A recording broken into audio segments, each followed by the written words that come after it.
ফেসবুকে পাঁচটি কারণে আপনার ভিডিওগুলো কিন্তু জীবনও ভাইরাল হবে না। এখন আপনি ফেসবুক পেজ নিয়ে কাজ করেন অথবা আপনি প্রোফাইল নিয়ে কাজ করেন না কেন, যেটা নিয়ে কাজ করেন না কেন, এই পাঁচটি কারণে কিন্তু আপনার পেজ অথবা প্রোফাইলের ভিডিওগুলি জিন্দিগিতেও ভাইরাল হবে না এবং কি ভিউসও আসবে না। তো পাঁচটি কারণ জানার জন্য আপনি কি করবেন? প্রথমে চলে আসবেন আপনার ফেসবুক পেজ অথবা প্রোফাইলে, আপনি এখানে চলে আসবেন। এই জায়গায় চলে আসার পর আপনি দেখবেন এখান থেকে এই যে প্রোফাইল থাকবে, আপনি এই প্রোফাইলে একটা ক্লিক করবেন।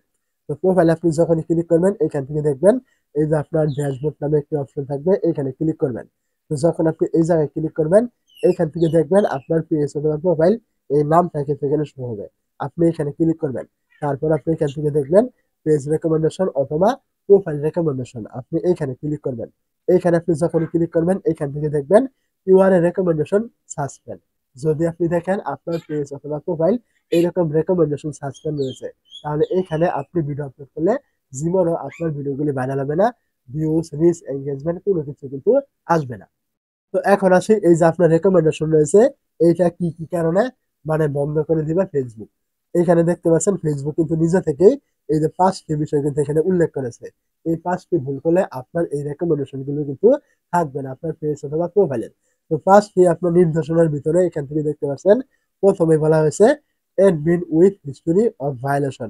মানে এখানে বলা হয়েছে আপনি যে পেজটা যে ফেসবুক আইডির আন্ডারে আপনি খুলেছেন, যদি ভুলক্রমে আপনার ওই আইডিতে কোনো রকম সমস্যা হয়, কোনো রকম ভায়োলেশন চলে আসে, তাহলে কিন্তু আপনার পেজের রেকমেন্ডেশন কিন্তু চলে যাবে। আপনি অবশ্যই কথাটা বুঝতে পেরেছেন। আপনি যে আইডি দিয়ে পেজটা খুলেছেন ওই আইডিটা আপনি সবসময় সিকিউর রাখবেন এবং আপনার আইডিতে যেন কোনো প্রকার ভায়োলেশন না আসে।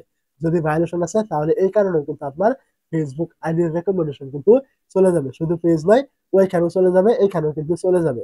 তারপরে এখান থেকে দেখতে পাচ্ছেন নিচে আরো একটি বিষয় উল্লেখ করা হয়েছে, টপিক অফ পেজ মানে ফোকাস। তারপরে এখানে বলা হয়েছে মানে সেন্সিটিভ সাবজেক্ট। এইখানে বলা হয়েছে আপনি আপনার পেজ অথবা প্রোফাইলে এমন কিছু ভিডিও আপনি দিচ্ছেন যেগুলো আপনার সেন্সিটিভ এবং এখানে অসামাজিক ভিডিও। যদি এরকম হয়ে থাকে তারপরে আপনার রেকমেন্ডেশন থাকবে না। এখন আপনি অবশ্যই বুঝতে পেরেছেন সেন্সিটিভ ভিডিওগুলি কি, অসামাজিক ভিডিওগুলি কি, এগুলো আপনি দিবেন না আপনার পেজ অথবা প্রোফাইলে।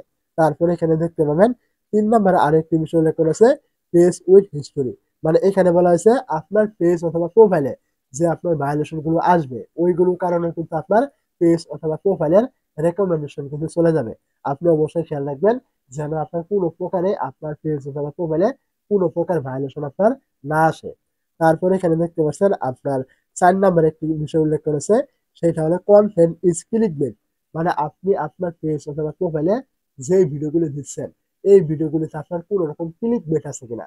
মানে আপনি ভিডিওতে বলেছেন একটা, তারপর আপনি থাম্বনেলে দিয়েছেন একটা, টাইটেলে লিখেছেন আরেকটা, যদি এরকম কোনো কিছু করে ফেলেন মানে গরমিল করে ফেলেন, তাহলে কিন্তু আপনার এখান থেকে রেকমেন্ডেশন কিন্তু চলে যাবে। আপনি যে ভিডিওতে কথা বলেছেন ওই টাইপের টাইটেল দিতে হবে, ওই টাইপের হ্যাশট্যাগ দিতে হবে, ওই টাইপের থাম্বনেল আপনাকে দিতে হবে। এরকম আপনি দিয়েছেন একটা, লিখেছেন আরেকটা, এরকম করলে কিন্তু চলবে না।